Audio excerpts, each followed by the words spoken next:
Swiggy से राजमा चावल order कैसे करें। आप स्विगी से राजमा चावल ऑर्डर करना चाहते हो तो इस वीडियो को पूरा देखना। इसके लिए स्विगी ओपन करना है और सबसे पहले आपको अपना एड्रेस ऐड करना है। एड्रेस ऐड करने के बाद सर्च ऑप्शन शो होगा, इस पर क्लिक करना है एंड यहाँ पर राजमा चावल सर्च करना है। फिर सर्च करने के बाद राजमा चावल के मल्टीपल डिशेस शो होंगे। देन इनमें से आपको जिस टाइप के राजमा चावल ऑर्डर करना है उस पर क्लिक करना है।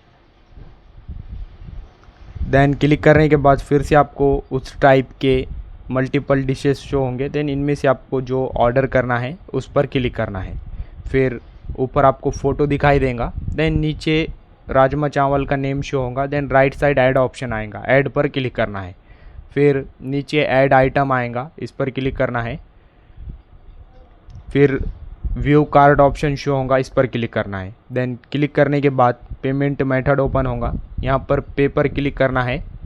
यहाँ पर पे पर क्लिक करना है एंड पेमेंट करना है। देन जैसे आप पेमेंट करोगे आपका ऑर्डर कंफर्म हो जाएगा। तो आप इस तरह से ऑर्डर कर सकते हैं।